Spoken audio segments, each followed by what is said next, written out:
Hey guys, it's John, and welcome back to The Letter. This will be the beginning of Rebecca's chapter, and interestingly, we're starting off with a negative relationship with Ashton and Isabella.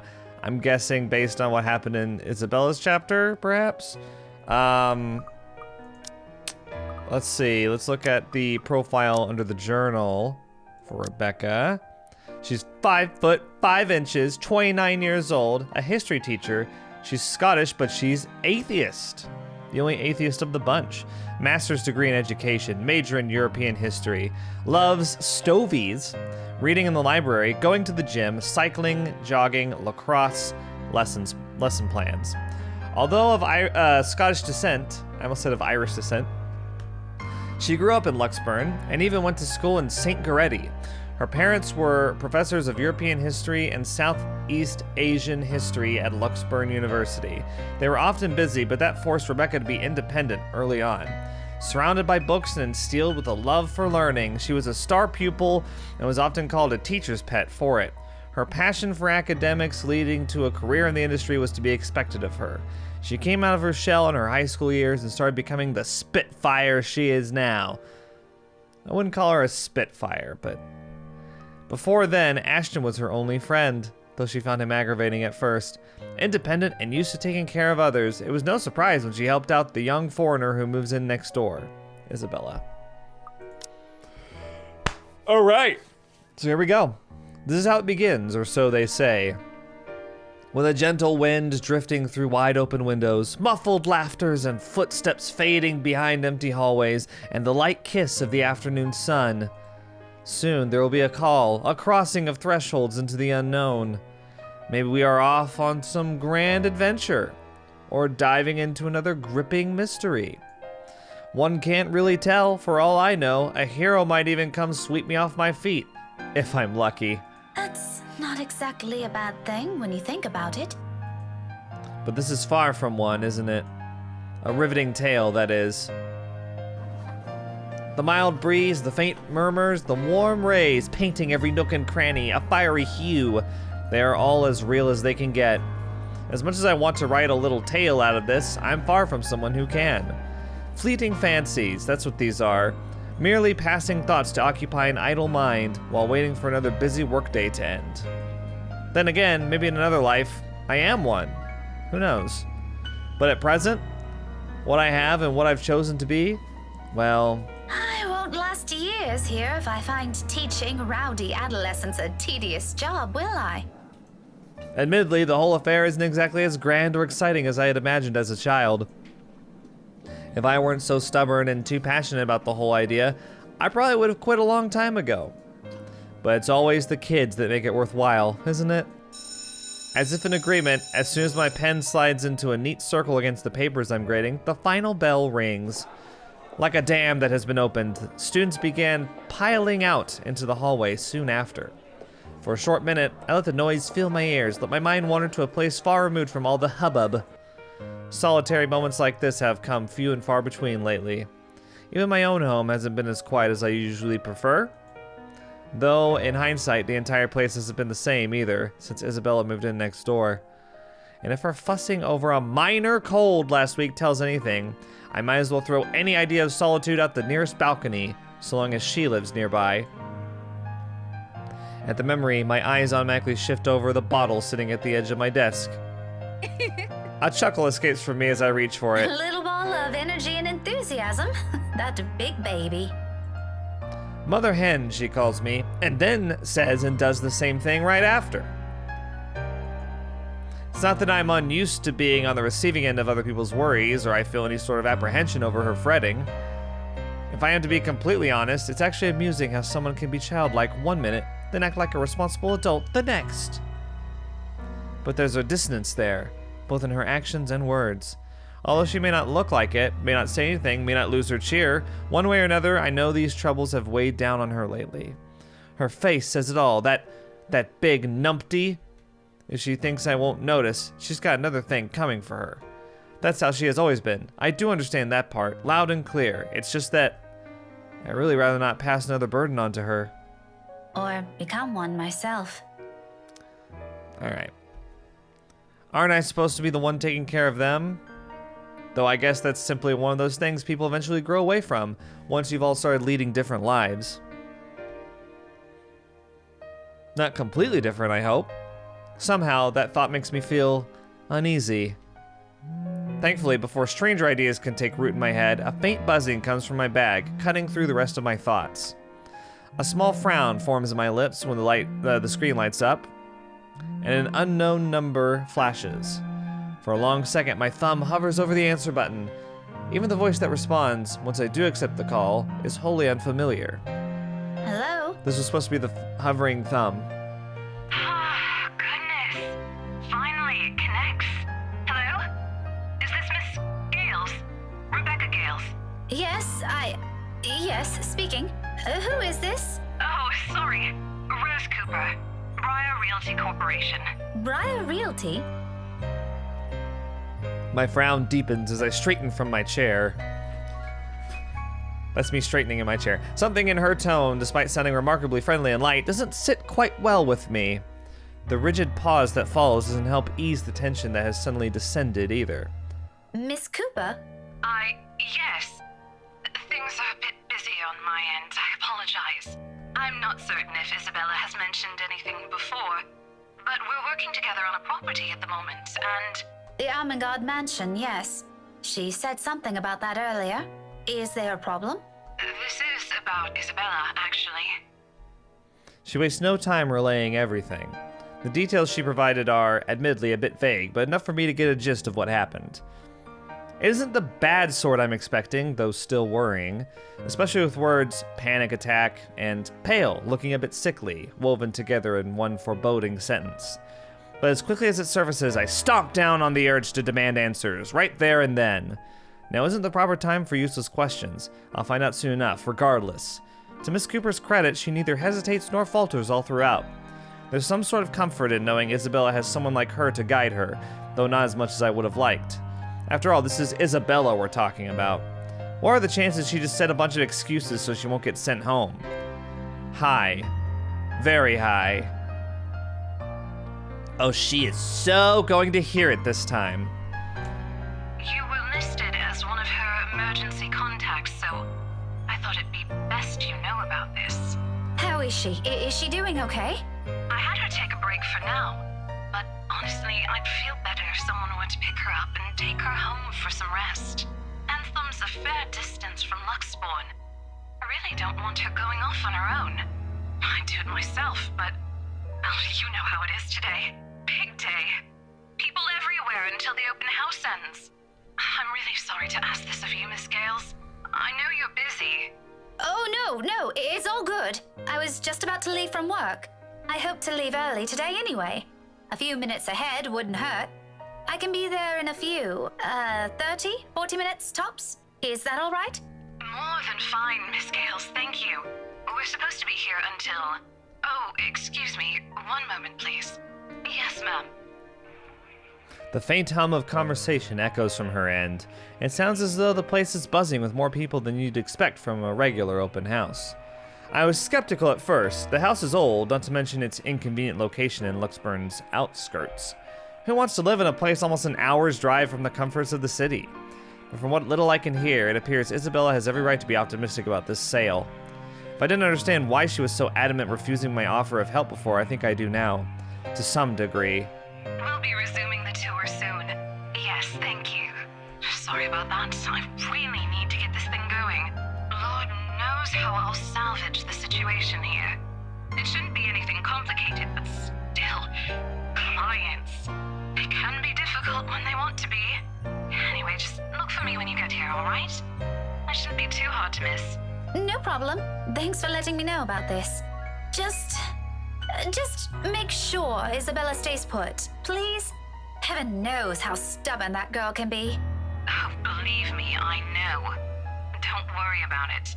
I'll have a few of our staff keep an eye on her for me until you get here. That's all I'm asking. I appreciate it. The whole thing ends on a surprisingly pleasant note. If only the same can be said for the news she brought. I allow a brief minute to pass to ease whatever tension has latched itself firmly to my nerves.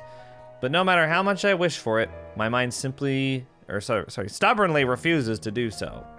My hands are unsteady against the papers I pretend to arrange after. Lucid thoughts, every ounce of it grimmer than the other, grows with each passing second I linger. Something about this whole thing, along with the sudden unease and nagging worries, screams, off. Wrong. This isn't the riveting tale I've hoped to step into today. Oh, I'm so sorry. Even on a rush, getting everything in order before leaving takes nearly a good quarter hour. By the time I make it out of the classroom, the commotion has already died down, dwindling to mere echoes and distant laughters. From the nearby room, melodies from a rehearsing band drifts freely into the air, filling the almost empty hallway with their warm, lively tunes. Any other day, I'll stop, bask in the music, and enjoy what little peace it brings. Not today, however. My steps are brisk and as sure as I march to Edward Hall's exit. The sooner I confirm Isabel's okay, the sooner I can shake off this niggling feeling. For one reason or another, that single call, of all possible things, has thrown everything off kilter. I'd rather this be over with as quickly as possible.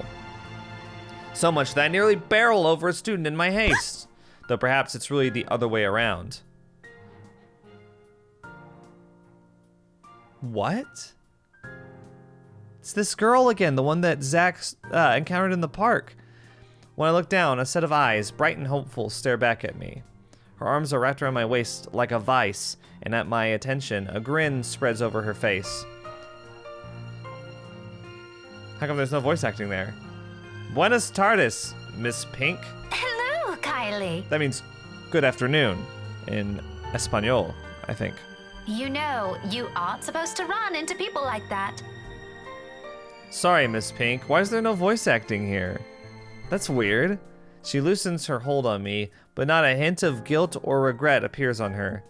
If anything, it seems the remark only amused her. A smile appears on my face before I can help it, matching the one on her own. Just remember not to do it again, all right? You could get hurt. You sound like my mama when she's scolding Rowan, Miss Pink. I guess maybe they changed the lines at the last second and just didn't get the voice acting re-recorded. Either that or it's a bug, I'm not sure. How there are any bugs in a visual novel, though, I don't think I'll understand. I'm sure your mama only means well. I know she'll be worried sick if one of you were to get hurt. Where's your brother anyway? Aren't you two supposed to be heading home now? Rowan said he's got some stuff he needs to do before we go. I think he's taking too long. But he promised to buy me jelly babies today, if I keep what he's doing a secret from Mama and Papa. Any chance you'll tell Miss Pink about it? She shakes her head, both her hands going to her mouth as if to keep a precious secret from spilling out. I made a promise. He said it's for Tio Luke.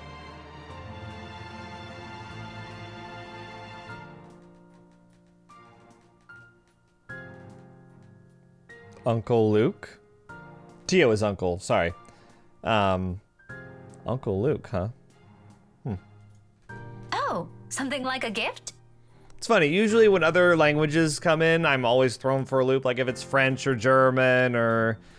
But I actually minored in Spanish in college, so I know a bit. I haven't used it since I graduated, so... Tio promised to take him somewhere cool when he's old enough. Rowan's gonna prove he's a grown-up. Laughter slips free from my lips. The teacher in me wants to give whoever this Tio is a reprimand for bringing about this kind of behavior in children. But if both Suarez kids are so fond of him, there shouldn't be anything to worry about, yes? Is her last name Suarez? At any rate, they're nothing but well-behaved, both Kylie and her brother. Why is her hair blue, though? Anyway. Rowan, the eldest, may have an occasional odd streak in and out of class, but their parents taught them well. I see no reason to cast any suspicion of bad behavior on them. As long as it isn't anything dangerous, all right? It's not. Cross my heart. My drawings are a lot prettier than what he's doing anyway. Tio said so. Do you want to see? I drew one earlier at class. Is that why you're here? Not really. I was gonna show it to my friend first. But since it's you, I'm sure she wouldn't mind if you see it before she does. Is your friend the ghost girl? Oh no. I can't stay right now, Kylie. Her face falls immediately after the words are out. A small part of me feels responsible for that crestfallen look. But as much as I want to stay a little longer, there's another place I need to be at right now. And frankly, another child to look after. Taking both of her hands, I kneel in front of her and muster the most rueful smile I can give. At her age, I'm quite sure she already understands what I'm about to say before they're even out.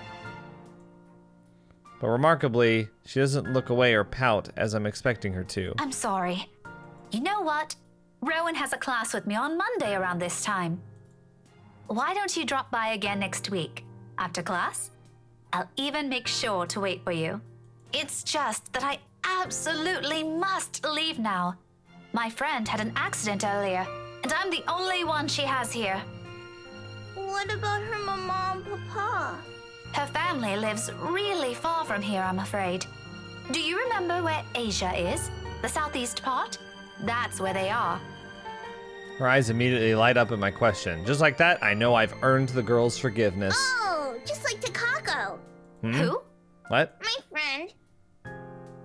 She said she used to live there, only just a little higher than southeast. But she hasn't come home in a long time, so she doesn't remember much about it anymore. Takako is the ghost girl. Melody says it's weird I talked to her, but I think she's just shy. They could be good friends too.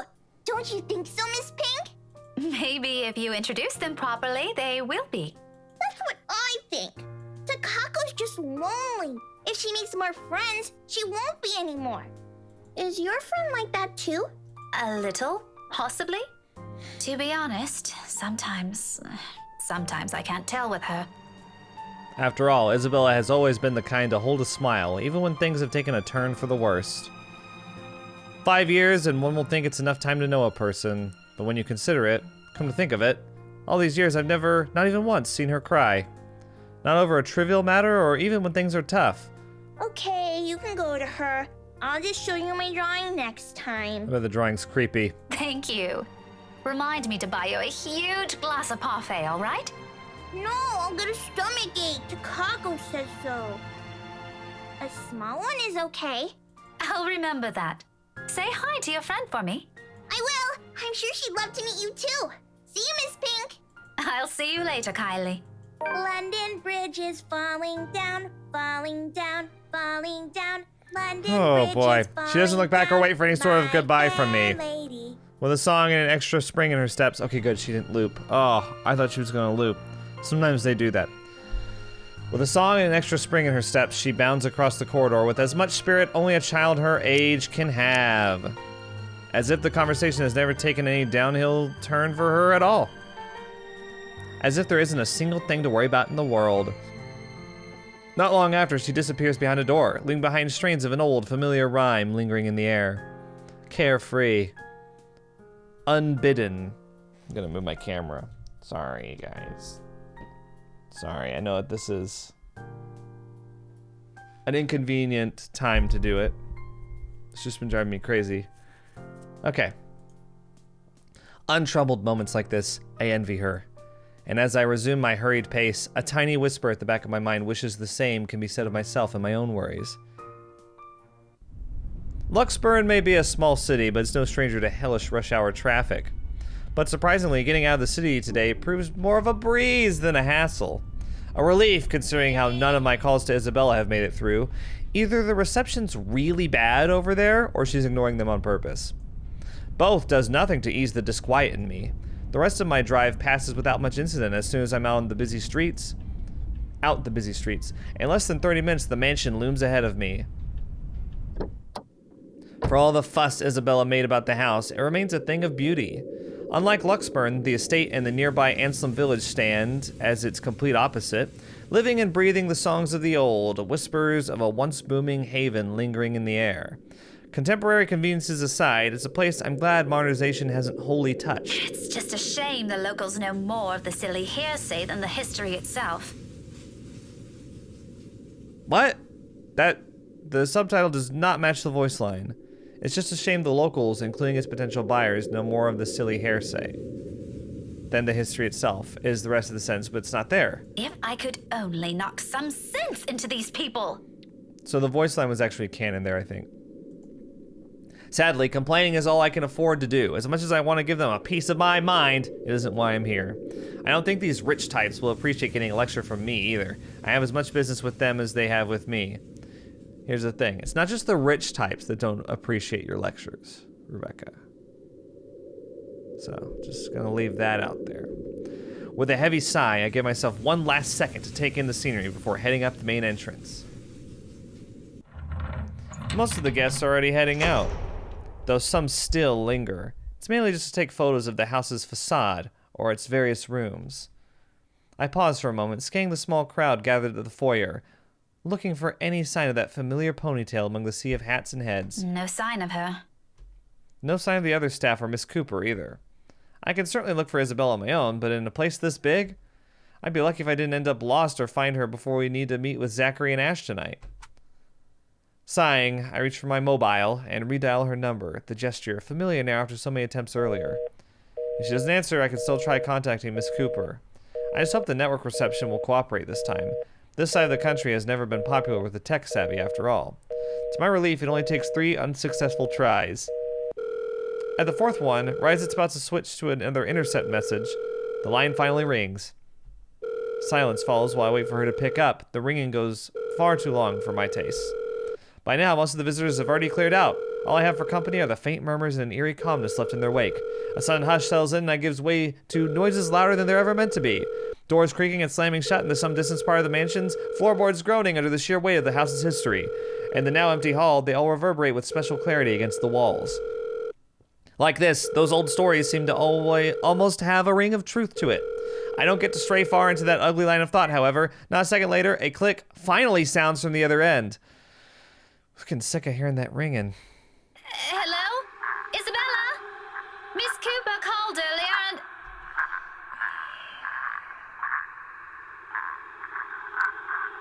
Isabella?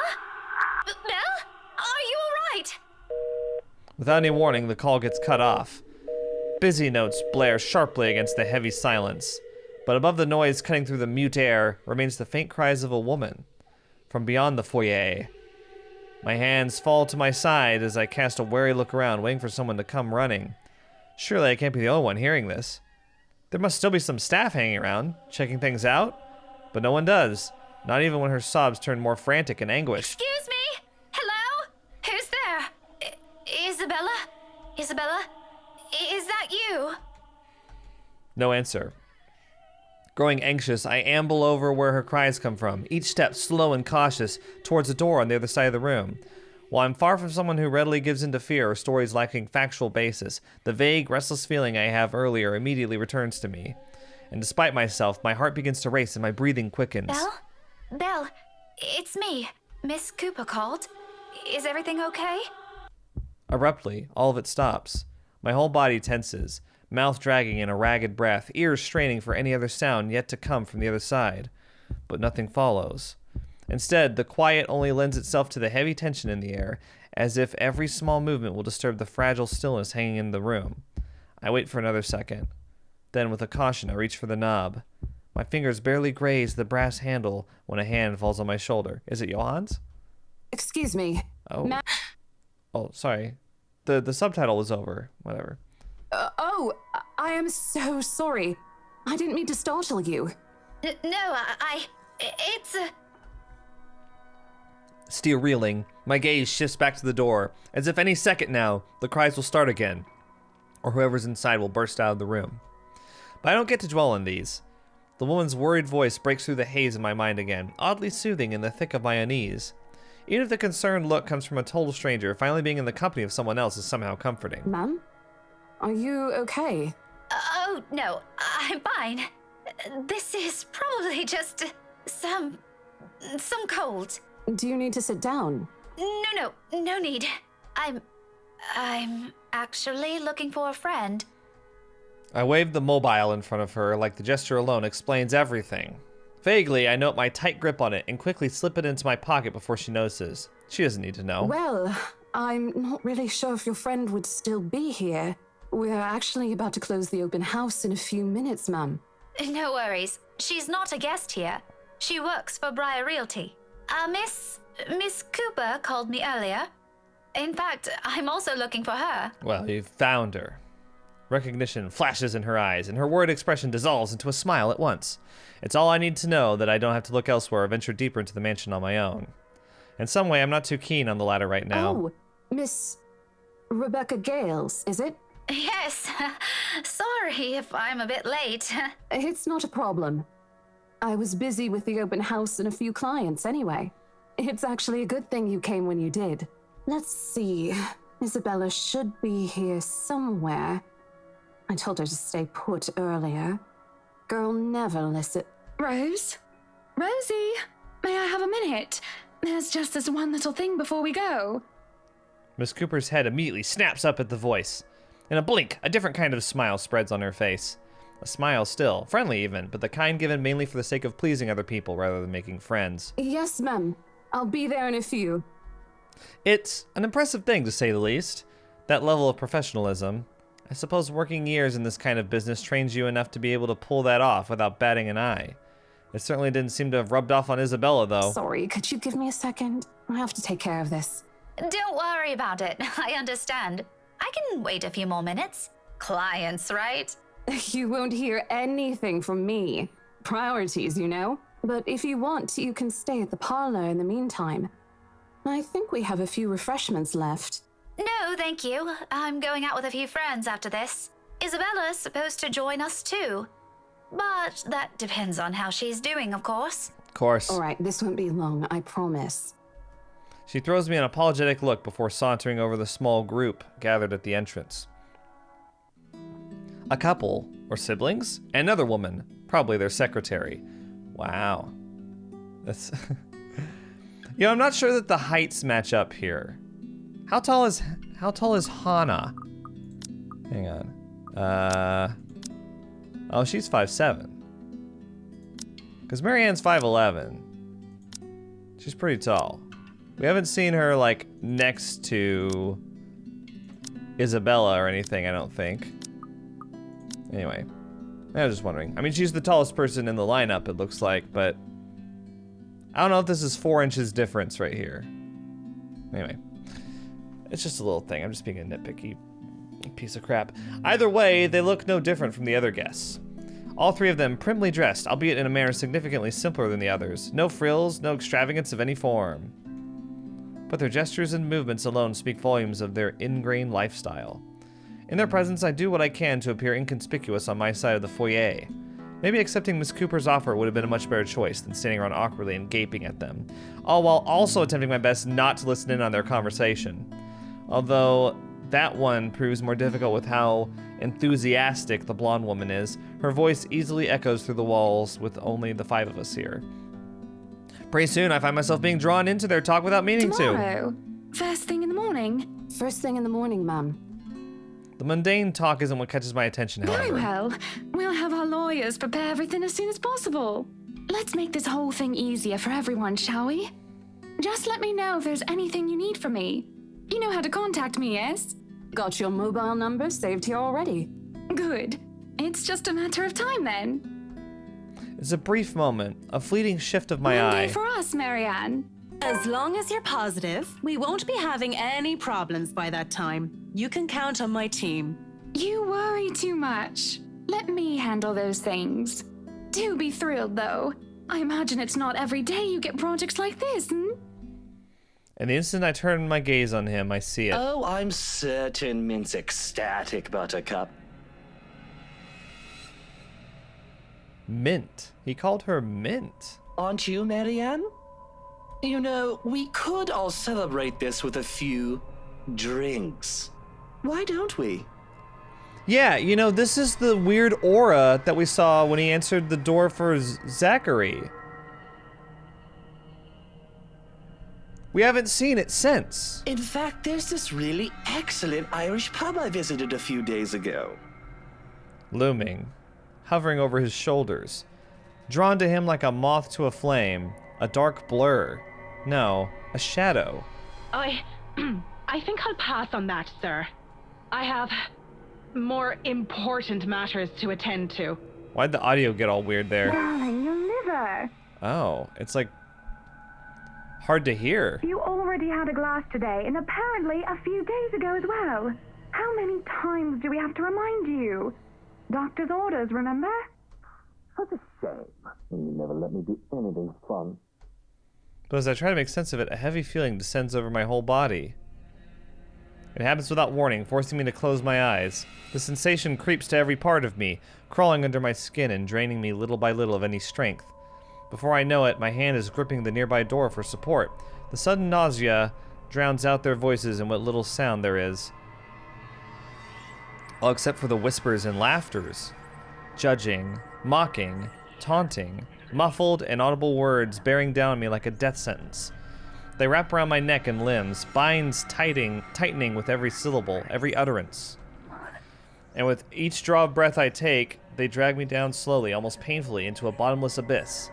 On, and on, and on, till the sounds turn into mere distant echoes, until suddenly it shatters. Well, what are we waiting for? Are we done here? His voice rips through the fog like a sharp blade, and my eyes snap open. When I look to them again, it's gone. Just a second, darling. Send my regards to Isabel, please. Poor girl. Please let her know she doesn't have to worry, and tell her to get some rest. Anyway, we're looking forward to seeing you tomorrow. Likewise, ma'am. No shadows or dark clouds, only amicable smiles and cordial handshakes. The usual pleasantries, as Miss Cooper leads them out the mansion like a graceful host. Now the group seems to have noticed it. And even as I force my breathing to calm down, keep my eyes trained on their backs, and wait for something to happen, it doesn't come back. She returns a moment later. Gently, she closes the great doors behind her, but there's a smile on her lips and an extra skip in her step when she walks back to me. Whatever she was discussing with the group had put her in a good mood. Even she appears to have not observed anything odd. Was I just seeing things? Glad that was over. It's been a long day. I thought for sure we're going to... Hey, are you sure you're doing okay? You look a bit green. It's all good. I'm actually still recovering from a cold. Weather's been crazy lately. That must be it. The weather, this stupid cold, and the friendly warnings I'm too stubborn to listen to. As much as I hate to admit it, Isabella's right. I was, and still am, a little feverish when she visited me at school this morning. The medicine helped, of course, but only some. Although it's not like I can't function, it did get better after lunch, and I was able to go through my schedule like the usual. Now I'm not so sure. However, I can't keep acting like I've seen some sort of apparition when it's anything but. I simply must have listened too many times to Isabella last week. My fever-muddled mind has started to confuse things. If this doesn't let up, I just need another visit to my doctor. Plain and simple. Though I do hope it won't get any worse. We did promise to watch Zachary's film together. I know what you mean. I've been complaining to Isabel. It doesn't seem to affect her much, though. Must be because she grew up in the tropics. Anyway, shall we? She's probably hanging out with the rest of the catering staff. Oh, I wouldn't be surprised she's there. She eats like 10 hungry men when she isn't feeling well. Lead the way. I cut off the laugh, sorry. With a small nod, she gestures for me to follow. I do so without much thought, finally putting everything in the back of my mind. The entire visit took a whole 24 minutes, and my trip to the mansion, as it turns out, is a useless endeavor in itself. Isabel is no longer there, left shortly before I arrived. Or at least that's what the few staff who saw her assumed. None of them knew where she went, but I can take a few guesses. There are only a number of places in Luxbourne she frequents, and while she's never been the complex kind, it doesn't really take a genius to figure it out. Still, it's odd she left on her own. She could have, at least, waited for Miss Cooper. It would have saved her having to pay the cab's fare twice today. And right after she was told to stay put! I mean, who does that? Oh, sod off! You don't own the road! In the end, all Miss Cooper could give me were a string of apologies for my trouble, and a request to let her know when I find Isabella. Sorry, hearing Rebecca say sod off is pretty funny. The whole affair didn't even last long. I probably spent more time traveling back and forth. Soon enough, I'm weaving my way back to downtown Luxbourne, worried sick, and on top of that, maybe a little annoyed. You annoyed? Whatever do you mean, Rebecca? Whether at the unexpected turn of events or at Isabella herself, I'd rather not think about it for now. Not when I'm already running late for Zachary's film. Besides, I'm perfectly sure that's where I'll find her. As one would expect, people are already gathered at the movie house when I get to it. The small avenue where it's located has been closed off early from any passing traffic to make way for the avid moviegoers who are sure to crowd the venue. I have to park almost a street away and walk the remaining distance because of it. Looking for them has taken a while in a crowd this big, but I eventually spot them near the entrance. Thanks to Zachary, mostly. And like I've surmised, Isabella's with them. I knew it. Wasting no time, I march over their little group. Words filled with concern tumble out of my mouth before I can stop myself. Isabella! Oh, thank goodness. Becca, you're just in time. An odd expression crosses her face as I hold it with both hands. You're holding her face in your hands right now? But I ignore it in favor of getting a good look at her, forcing her to keep still and fix her gaze at me. Yeah, she's holding her face in her hand. That's very... Becca, you're squishing my face. I forgot about this. Yeah, right. That did happen. How are you? Are you all right? Why wouldn't I be? There doesn't seem to be any visible injury, nor does she appear to be in pain. Apart from her confused frown and my questions, she looks pretty much like how she would any other day. Even so, you can't really tell those things with her at first glance. Last time she got sick, she never bothered to call anyone, even me, who lives right next door. If I hadn't checked on her then, she probably would have died on her bed, with the rest of us none the wiser. It's one thing we laugh about now, but moments like those also teaches you something about a person. If anything, it has given me more reason to constantly worry about her. And the moment a familiar name comes up, I know my concerns right now aren't completely baseless. Rose called me earlier.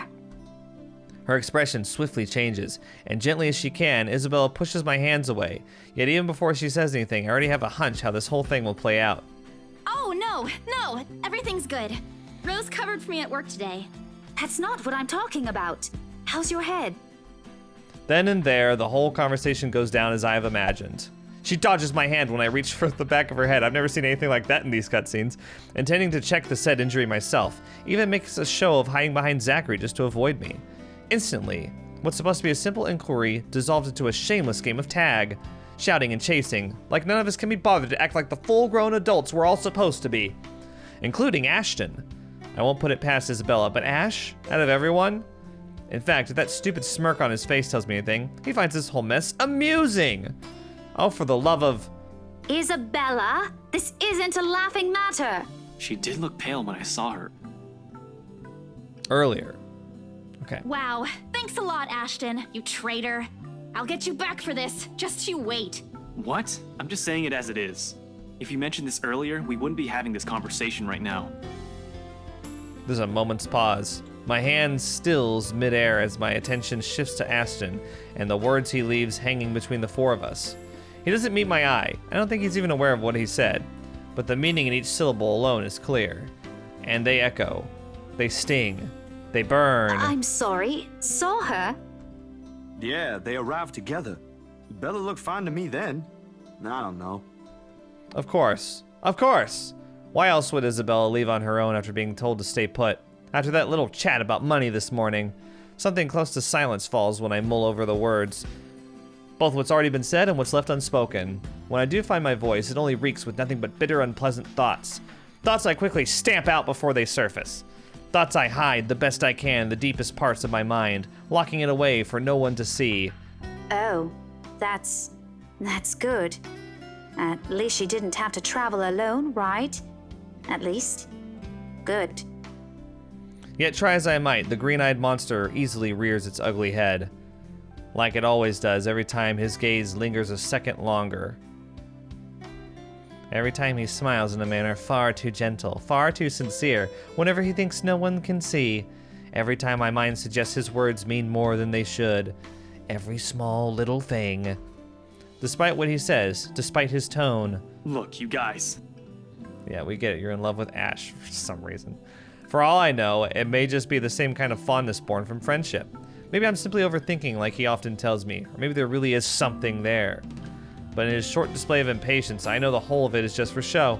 After all, growing up together with him didn't teach me nothing about him. That's a double negative. For whose sake is it this time, though? For whose sake is it this time, though, is what it should say. For him? For Zachary? For her? Or for me? That I can't tell. If she says she's okay, then there's nothing we can do about it. It's not like we can stop her either. Besides, she's still acting like the same old Isabella to me, if she can still run around like that. Oh, does that say Batcat coming soon in the corner? Or right up there? Weird. Why are you taking her side? I'm not. But if she wants to watch Zach's movie with us, I'm not going to stop her. She's probably the one looking forward to it the most. Ash, that's... You, of all people, should know... Tell you what, if I notice something amiss with her, I'll take her to the nearest hospital myself. Wow. Is that good enough for you? What a gentleman. My mouth opens, then snaps shut almost as quickly, forming a thin, hard line instead. I can't respond, not because there's nothing to say. On the contrary, there's plenty, so many things I can use to reason and get him to agree. But because he speaks with much certainty, with much reassurance, feels like there isn't even a choice. All I can give is a long, deep breath and a reluctant nod in the face of it.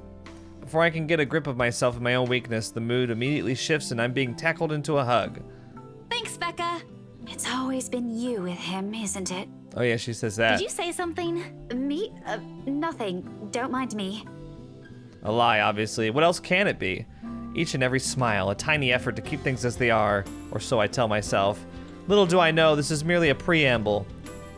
It starts out quietly and without fanfare, amidst friendly jibes and harmless teasing, with a scrap of paper fluttering harmlessly to the ground. Up, the letter. One that looks suspiciously... Had to sneeze, sorry. One that looks suspiciously like a cheap Halloween prank, no matter how you look at it. And yet, despite how ludicrous it all is, Isabella stubbornly insists, as if her whole life depends on acknowledging the truth in her story. Does she even realize how absurd she sounds right now? Crivens? Even my students won't fall for this. Isabella, aren't you taking this a bit too far? She doesn't even give me time to regret, nor think over my choice of words. From there, it escalates, grows into an argument too petty even for our standards as adults. Before we know it, one after another, harsh, scathing words are being spoken. It's not a joke! Will you guys listen to me first? I saw something in the house earlier. It stood right in front of me. If I hadn't gotten away, that thing might have... Right. And in broad daylight, Isabella. Even someone gullible would find the logic in that screwed up. Typically, I don't believe in this stuff. Huh. It's weird to me that, like, for the majority of the game, the voice lines have mirrored the subtitles almost perfectly, but it seems like in this chapter so far, and a little bit in Marianne's chapter, they've kind of fallen off a little bit. I've been noticing more mistakes as the game goes on. Interesting. There's also no way in hell that this supernatural shit is true. You're talking about. See, like right there. It's just a weird discrepancy that it seems like it would take just no time to correct. Why have the discrepancy there? Which one is canonical? It bothers me. Anyway, whatever. I mean, clearly they put a lot of effort into this visual novel. It's just... that's why the small things are so frustrating like this, because it's just like, that would have taken like 2 seconds to fix, right? But it's real! What do you think I saw? A hallucination? A delusion? Didn't you say you fell down some stairs? So maybe Rebecca's right. It happened after, when I was trying to get away. I almost got stuck in the same room with that thing. We're all in danger. I thought you were my friends. Why don't you believe me? But someone has to be patient in all of this, and however much my own has already been frayed earlier, there's no one else. Who else here can deal with someone selfishly acting like a kid? Like every other time, it has to be me. Oh, you're the only mature person in the room, are you, Rebecca? We are, and you know that. But this thing and that thing has got nothing to do with the other. When Rose called earlier, I thought she's just exaggerating. But based on what I'm seeing right now, maybe it's better if we really postpone this for now. Don't bother. Just like that, she cuts us off, slams the door right in our faces, while my own temper flares before I can stop it. Although it falters briefly at the hard expression on her when she snatches the blasted paper from Ashton, I hold on to it. Regardless of how upset she appears, soured expression and balled fist, throwing a tantrum is simply unacceptable. For a grown woman at that. Words form at the tip of my tongue, ready. But before I can open my mouth and let it all fall out, her feelings and mistakes be damned, Zachary raises a voice of his own. Guys! A warning underneath the warm and hopeful beat in his voice. You know, I appreciate, to a certain extent, seeing Rebecca's side of this scene, but at the same time, it's a recycled scene, you know? Like, we've already seen this. We saw this in chapter 1. We know how it turns out. Come on. We all stop and look to him, and even my own anger subsides a little at his tone. Why don't we all calm down first? I'm sure Isabella has her reasons too. No need to be hard on her. And hey, ain't this supposed to be a happy get-together? To an outsider, it may sound like a desperate request, but Zachary has always been the one to keep a level head over petty squabbles. This time's no different. He knows what to say, and when he lets it fall, they only ring sharp and true. We haven't seen each other for months. I'd really love to know what y'all have been up to. I only ever get to talk to Bella over chat. Please. And as careful as he is with his own tone, it does make me feel ashamed. We're supposed to be here for him, to give what little support we can give, yet here he is trying to keep 3 stubborn people from outright hashing it out in public. Later we can and will talk about it, of course. There's a proper time and place for it, and at the moment, my anger and whatever reprimands it carries no longer matter. Beside me, Ashton appears to have already caught on. The lines of his shoulders eased to something much more relaxed, his expression back to its usual nonchalance. Isabella, however, she stands perfectly still, her hands clasping the straps of her bag like a lifeline, eyes trained at some point near her shoes. There's no anger in her face, only an undeniable hurt. But she's never been good at hiding what she thinks, always the open book, always the one to wear her heart out in the open. And when she looks up, her answer is also as simple. If we keep arguing here, we're going to miss the first few minutes.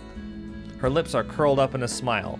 Though lacking both its usual brightness and glee, it's a smile nonetheless. I've seen it countless times. It's the very same one she would show when she knows she has no other choice, or simply when things get tough for her. But despite everything I already know about her, it still catches me off guard. In all honesty, I expected her to run, to balk at the first sign of losing this time. I won't even be surprised. At 26, she is the youngest among the rest of us, less experienced, less accustomed to dealing with trivial quarrels like this. 26 is the youngest person in the game, huh? Yet here she is, holding herself and coping with it how she would with matters concerning her family. Outside of that, to me, she has always been this childish, naive girl, and watching the opposite play out right now, somehow I find it difficult to wrap my head around it.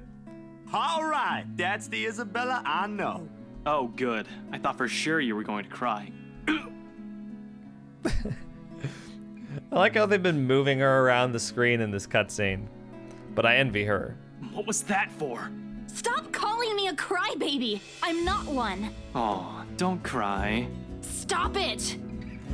I envy her spirit, her warmth, her cheer, the shine in her eyes when she looks at the world. How everything seems to simply fall back to a pleasant, lively rhythm with her around. How easily and tightly she fits into our lives, even without bonds only long years could forge, like a lost piece of a puzzle, despite her jagged edges. How she draws people to her with ease. How Ashton of all people can be drawn to her. Okay, scaredy cat then. That too. If you repeat that, I swear I'll... Let's just go. I'm with you on here, Becca. Like, I roll at this. I make no effort keeping the bitterness from my tone. I let it seep, linger stiffly in the air as I avert my gaze from them. From their playful banter, their friendly teasing remarks, and Ashton's tender, affectionate smiles. All before the stabbing aches in my heart changes to something too painful to bear. It's all in my head is what I'd often tell myself. Yet the way my heart rends at just the sight of them hurts. And like a coward, I walk away from it all, taking with me a small hope the movie will distract me away from these thoughts. Because like this, it's easy to find something to hate in her. Dusk has already given way to night when we leave the film fest. Unfortunately, it does nothing to improve my mood like I am hoping. Neither does the muggy air that greets us upon stepping back onto the noisy streets. Too busy, too loud, too many people taking what little space the sidewalk offers. It forces anyone to bump shoulders with those they barely know, let alone care about. On a normal evening, I probably wouldn't have minded the crowd nor the humid weather. It's not like any of them are bothering anyone. And yet, even with what's admittedly a pleasant company, I can't bring myself to lighten up. See you guys some other time. Yeah, see ya. Not even to return the smiles Ashton and Zachary gives us when we go our separate ways. Perhaps this started with Miss Cooper's call, or earlier than that. Maybe even the moment I left bed this morning. Bloody hell, it could have been because of that sodding letter for all I know. I couldn't care less at this point. All I want is to get a warm bath, sleep, and wait for this dreadful day to end. Now, if only Isabella would stop babbling, then maybe this dull throbbing at the side of my head wouldn't turn into a full-blown headache, too. Man, Rebecca is totally the type of person to be like, I have a headache, like at all hours of the day. You're giving me a headache. Zach did a pretty good job with his movie, didn't he? Even though Ash said he ran into some trouble late into filming. But I knew he had it in him. It's not like I didn't believe he couldn't do it. I mean, did you see his face after the credits rolled? All those months he worked on this, and everything's finally... You weren't even watching. Only the first minutes. I watched the rest of it, I swear. Besides, Ashton was the one who wouldn't stop asking questions. Well, why do we still need to talk about this then? I liked it. Ash liked it. You liked it. Shouldn't you be telling that to Zachary in person? I'm sure he'll appreciate it better than I ever will. I know that, but maybe there's something you want to say? Zach had you check the scripts before he went through everything, didn't he? You also worked on it, even if it was only for a short time. So, maybe you want to... I don't bother waiting for the rest. The moment I spot my car, I immediately make a quick beeline for it. Knowing her, this is merely another attempt at starting a conversation, just so we'll have something to fill the dead air, to replace the strained atmosphere we somehow walked into. One thing, the very thing I'm not too keen to deal with at present. Behind me, Isabella also changes her pace to match mine, her soft strides growing brisk and uneven in order to catch up. A small part of me half expects she'll suddenly trip. She's not the clumsy sort, but there are definitely times when she can be the least coordinated person on the planet. Becca, hey! Oh no. Wait for me! And people wonder why I worry. They're not really completely unfounded once you've already grown familiar with her habits, though right now this is also at the very end of the list of things I want to think about. Sometimes it does become overbearing. Even her voice as she calls after me sounds nothing more than background noise to my ears now. Rebecca, slow down, will you? Your car's not going to leave without us. The sooner we get on the road, the earlier we can get home. It's Friday, in case you didn't notice. I know what day it is, but the traffic's not going to magically disappear, even if we go there right now. I don't want to hear that from you. Didn't you used to complain how horrendous the traffic is back home for you? Yeah? But that doesn't have anything to do with this, Becca. Okay. What do you want to do then? Wait it out? Walk? I just want to go home, Isabella. If you want to stay out here longer, I won't stop you. But leave me out of it. I'm not up for any other foolish excursions tonight. I wasn't thinking about an excursion. I want to go home too. It's already late. It's just that you've been in this prickly mood since earlier. Are you really okay? Was it the cold? Or did something happen at school? Do you want to talk about it? A long pause follows, and it holds everything she's been meaning to ask from the very start.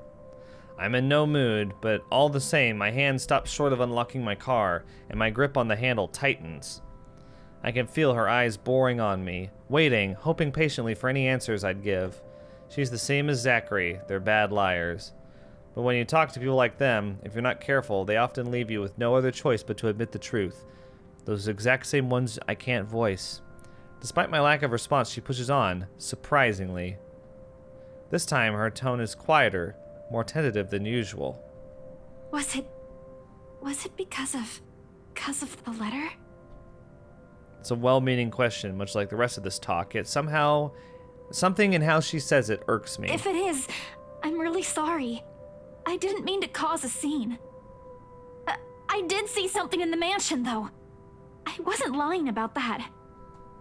Wherever she wants to take this, I no longer want to hear a word of it. Not this minute. Preferably, never. Especially when there are already a million other things buzzing and prodding inside my head. Sometimes my patience can only be tried for so long. I'm not in the mood to talk. This cold caught up with me. I'm not in the mood to talk. And during the open house, even if there were a lot of people around, there were weird things happening. Oh, it went down even further. I don't know if there was anyone else who noticed, but I heard things. I'm sure it wasn't because I fell down the stairs. Even before that, in the attic, Will you give the sorting letter a rest already? Well, my train of thought there was like, if I say like, oh, the cold caught up with me, that's just a lie. I don't know, just say I'm not in the mood to talk right now. That's what I would do. I mean, I wouldn't be acting like Rebecca is right now, I don't think, in this situation. But if there was someone that I really didn't want to talk to and they were trying to press a conversation, I think I would just say, you know, I don't feel like talking right now. Hang on, what the hell? Keep snoozing. What the? Did you guys see that? Of course you saw it. Freaking Windows 10. Sawed off, as Rebecca would say. Yeah, what was I saying? Yeah, I don't think there's anything wrong with saying I'm just not in the mood to talk right now. On the other hand, it is clear that Isabella needs her as a friend right now to, you know, talk about the letter and whatnot, and she wanted to wait until they were alone, I guess, because she views Rebecca as a good friend, probably better than Zach or Ash. Maybe she would be more understanding to it. It's hard seeing things from both sides, but I still don't think that just being like, oh, I'm sick. I don't know. That seems weird. The effect is immediate. Abruptly, Isabella clamps her mouth shut. Here's the thing. Just saying like, I'm not in the mood to talk right now, you know, by picking that, I didn't know she was going to say, give the sodding letter a rest already. Oh well. Hurt flickers across her face as she looks away, and her shoulders droop, all before the thought of holding back on my tone or how she'll take every word crosses my mind. When the realization does hit after, a twinge of guilt washes over me at once. But with all that has been said and done, what am I supposed to tell her then? That I'm someone who can be so easily unsettled by my own assumptions? That this stupid sulk has been brought on by some equally stupid jealousy? That the simple glimpse of her and my childhood friend together infuriates a part of me? Or that I wish I've been in her place during those times instead. True or not, I owe her neither of those, but if anything, she's the last person I want to know about it. Look here. I'm not in the mood for this kind of talk tonight. My head is aching and I'm tired. Ugh, so whiny. I don't want to hear about the dumb letter, or the mansion, or whatever it was you saw in the bloody attic. Just get in the car and we're going home. Sorry. I won't mention it again. If you're so worried about it, why don't you just throw the blasted thing away? You make it sound so easy. Because it is. Here, hand it over and I'll do it for you. Might as well shred it up while we're at it. I hold a hand out to her, though the gesture is without any expectations. She's nothing if not stubborn, and it isn't surprising when she turns the offer down with a swat of her hand. Rebecca, just leave it alone, okay? I get it. You don't want anything to do with it. Good. I hope that settles it. Yeah, just forget I mentioned anything. I'll figure it out myself. That makes me stop again. This time I turn to look at her, searching her face for an explanation. But all she offers me is a sidelong glance and another one of those pained looks before climbing on the passenger seat and closing the door behind her. Somehow, even with the steady din of traffic around us, the sound of that feels heavier, weighted with everything we refuse to utter tonight. This is what I want, isn't it? It certainly doesn't feel like it. Thankfully, if there's anything left to be spoken between us after, we won't have to discuss it on the way home. Or rather, we can't, because no sooner than we hit the road, Isabella dozes off. Despite my foul mood, I still end up suppressing a laughter once the first sounds of her breathing fill the car. Mama? Not your mom, Isabella. Slow and steady, the quiet rhythm so completely unlike her, so far removed from every impression anyone has of her. A few faint whimpers will occasionally come from her, but otherwise it's just us, this silence, and it's so utterly unexpected. Still a welcome break, of course. Peace and quiet is one thing you'll rarely get with her around. Yet it's nowhere near comforting. It merely lends the air this strange clarity. Every little sound, every single movement, more palpable. And with it comes the unease. A jolt of surprise hits me. It's almost comical, as if this were a different situation. In my haste, I accidentally dislodge my mobile from its seat on the dashboard when I swipe on the screen. Soon I'm scrambling blindly for it with my other hand while keeping a steady eye on the road ahead. A voice crackles from the loudspeakers before I can put it back. Although muffled heavily by the service, I recognize the person on the other line from her chipper tone alone. Hello? Miss Cooper. Oh, you're still awake. Evening. I hope I didn't disturb you or anything. I know it's a bit late. Sorry about that. I just want to check on you and Isabella. That girl's still not answering her mobile. Were you able to meet up with her? Yes. She's with me. We're on our way home. Hello? What was that again? I can't hear you properly. Sorry. Let me just fix this dumb phone. My hand stops dead for a moment. I spare the device a brief glance, waiting. Seconds pass. Nothing happens, though. Frankly, I'm not sure what I'm expecting, but the lines in my mouth forms into a frown regardless. Miss Cooper? Yes, still here. Did you say something? Just that I didn't get the last part. What were you saying again? No, I thought you... Never mind. Must be the signal acting up. Come again? What? Is everything all right over there? Certainly. Is something wrong? What wouldn't? Okay, you seem to be busy. If this is a good time, I can just call you back some,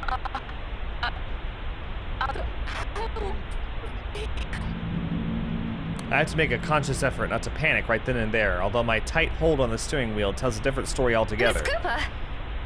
Rose? Hey, Rose! Are you still there? Only a burst of static answers me, and... maybe this lapse is entirely because of exhaustion. It has been a long day, and I haven't fully recovered from last week's bout of flu, contrary to what I've been telling people. Though, perhaps had I paid closer attention to it, had I not been so occupied with other thoughts, I probably would have noticed earlier that it never came from my phone, but from somewhere right behind me.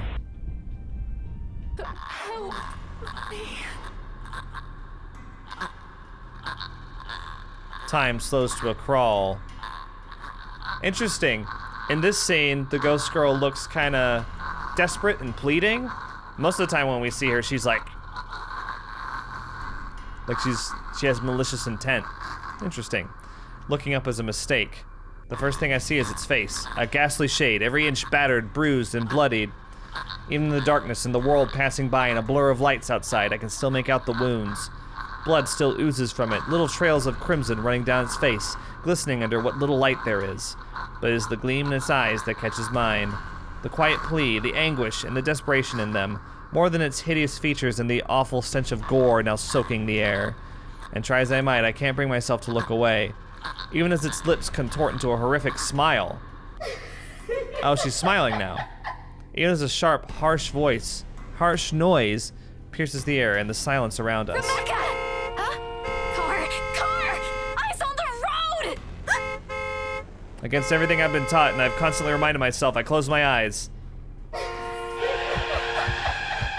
It's a brief moment, a short, vivid second of muscle memory and instinct completely taking over. And if I didn't allow it, if my hands didn't move or my feet didn't hit the brakes in that exact second, I might have... Isabella and I might have... No. I shake the notion away before I lose myself in it. Right now, it's an ugly line of thought I refuse to venture into. Not when breathing is a struggle and every ounce of strength has been totally drained from my body. Most definitely not while Isabella's panicked voice behind me still rings in my ears. We're alive. We're safe. That's all that matters. But it is not her face that I look for when I finally open my eyes. All gone. I expected stains, little telling marks and creases on the covers to show me where it sat not a second ago. But whatever it is, it left not a single trace. And though courage is a hard thing to gather at this point, I take what little of it remains in me and turn towards the back seat. Even then, there's none. Or was there really something in there in the first place? With how empty it is, I'm beginning to doubt it. The stupid flu again. I need a long rest after this. My hands fall uselessly to my sides, numb from how taut my grip on the wheel has gone, yet still trembling from the unexpected rush of adrenaline. Against my ears, my heart still pounds in erratic rhythm, and my breathing hasn't slowed down. But the world has already righted itself without waiting for me, and little by little, second after second, as I sit here motionless, color begins to seep back around me. Along with it are the sounds and the voice, no longer the indistinct ringing it was earlier. Rebecca? Becca, are you okay? Answer me, will you? You're scaring me. You know what? I think we should just call a taxi since... Can you keep it down? Strained, harsh, and completely unintentional. But with heat prickling at the back of my eyes and the mild throbbing at my temple, I could honestly do with a little silence for now. Keep it down? We almost crashed, Becca. I know what happened. It was a lapse. I'm sorry. A lapse? You call that a lapse? Becca, I really don't want to end up a mangled mess on the side of the road, or a mangled mess anywhere. All I'm asking, if the time ever comes, which I hope isn't right now, is a peaceful death. Give that one to me at least. Not that I'm asking for it, but please. Isabella. Belle, you're overreacting. If you're so worried, why don't you drive? Don't have a license. I like the portrait where she's like, ooh. It's funny. I keep telling you to get one, didn't I? For the past 5 years. Do you see why now? I wasn't really expecting to stay here this long. I thought it'd just be for a year or two. All of a sudden, a pensive mood comes over her. Isabel looks away then, while what's left of my little lecture never crosses the tip of my tongue. I don't allow it to, because in each of those words she let loose earlier is a small truth. Her stay has always been meant to be something fleeting. Earn some good money, go home. That's what she'd tell herself during her first year here.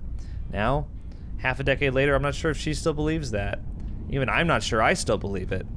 And if there's something in her reasons that has changed along the way, even if I already have a hunch, it's one thing I'll never bother to ask. Those are hers to keep.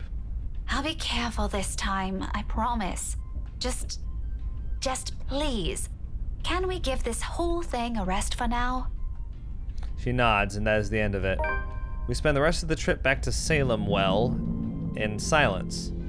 Salem Well? All thoughts of an overactive imagination playing tricks on my flu-addled mind and of smiles never meant for my eyes, abandoned, if only for a brief moment. Okay, well, I think that about does it for this video. Hope you guys are enjoying the letter. There are 7 chapters, and we're on chapter 5. We're at the beginning of chapter 5, so I'd say, let's see. If things continue at their current pace, we probably have 8 videos left-ish, maybe 9. Yeah. So yeah, okay, I don't know. It's neither here nor there. I'll see you guys later. Bye-bye.